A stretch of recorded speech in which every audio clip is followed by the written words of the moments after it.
Welcome to our fourth annual Corporate Entrepreneurship and Transformational Innovation Forum. Hope you're glad to be back face-to-face. Isn't it great to be face-to-face again? I'd also be, give us a hand, yeah. I'd also be a little remorse if I didn't, is that for me? I'd also be remorse if I didn't say good afternoon to our colleagues and customers in Europe and beyond that are joining us virtually. And my job this morning is pretty easy. A lot of you have been to a concert before, right? I'm sort of the warm-up act. I was going to bring my harmonica, but Sean said I need to save it for the fifth annual because I know you all be back. But let's sit back, and you're in college, right? You're in college today, graduate school actually. I want you to sit back and think about what brought you here, or maybe one thing you think you'd like to learn from today. You all saw the program. You're all really busy, so you're going to hang out with us for the day. But just think about that for a couple seconds, okay? So what I'd like you to do now is either turn to the person behind you or somebody beside you, and let's get warmed up and tell them, maybe share one of the things you're trying to get out of today, or one thing you might share if you're a speaker. So I'm going to give you a few minutes to do that. And one of the ways that we judge this is, does the volume in the room go up, the noise? So let's make some noise. I have to say I did hear the volume level go up. And again, you know, I'm the warm-up for my partner, Sean. He's going to walk you through the program today, but I want to let you know, I've mentioned this to several of you, that we're trying to get curate some of the history of this and understand the questions I ask you. What brought you here today? Maybe later on today, something you learned. So throughout the day, myself and our team will be grabbing a couple of you, taking you back there to the left, and just trying to get a 15, 30-second snippet of something you're taking away from today. So I appreciate you participating in that. And let me turn it over to Sean. All right.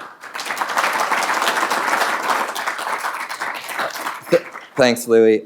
So I just wanted to take a minute and kind of set the stage for what we're hoping to talk about today. Each year when we do these, we've done this now 4 years in a row. Transparently, the first year, the goal was just, hey, can we even do an event like that? For those of you who were here the first year, remember we were up in the Schwartz Center on the third floor. We've outgrown that now, which is cool.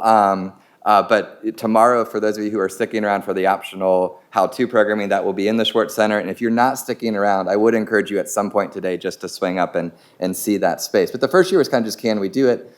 Then the second year, if you remember, COVID was a relatively kind of significant phenomenon in all of our minds at the time. And the challenge that we decided to sort of lay out around the agenda that year was around the topic, and we meant this in a completely apolitical way, by the way, because I've had people attribute this to both parties, but we used the theme that a crisis is a terrible thing to waste. And we didn't mean that politically at all, but we just meant that, like, hey, let's make sure that we don't just get stuck doing what we're doing, but actually look for opportunities to innovate.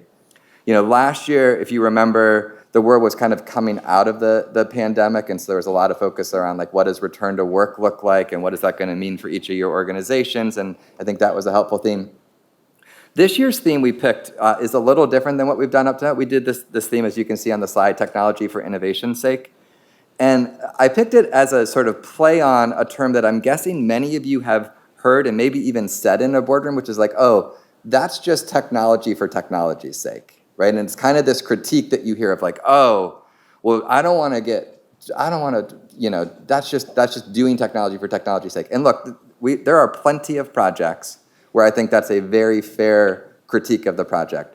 But let's not miss the other kind of the projects, which are where technology has just unlocked incredible value for our customers and transform the organizations.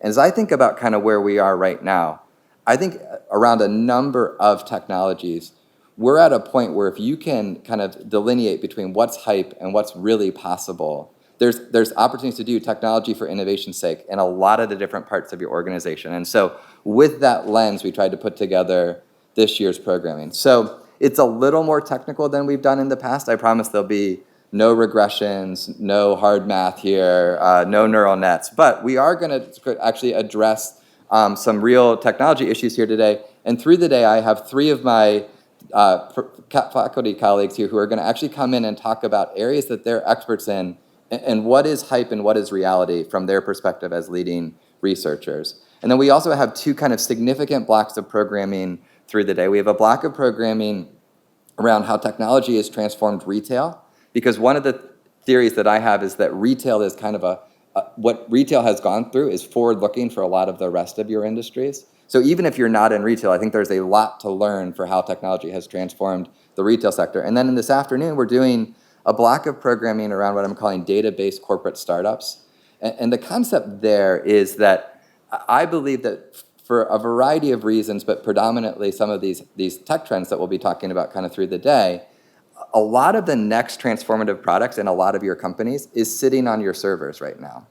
But you don't know how to kind of take it from data exhaust into a meaningful corporate startup. And so we're going to do a block of programming kind of over a couple hours there where we talk about like, well, how do you make sense of the data that you have? We'll have some industry experts who will talk about how they've applied data science inside their organization. And then we'll do a couple case studies on a couple different elements of it.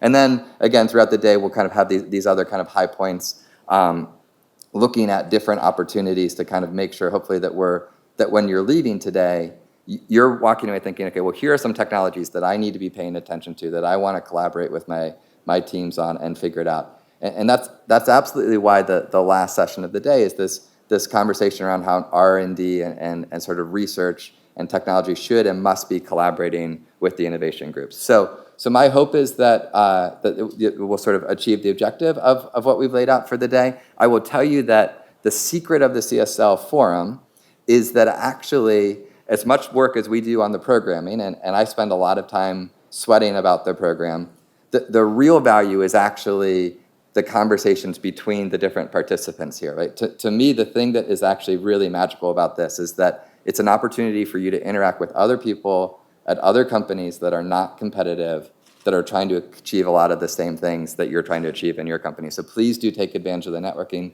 Please don't just hang out with the people from your companies who are here, but actually get a chance to meet other companies who are here as well and learn from them.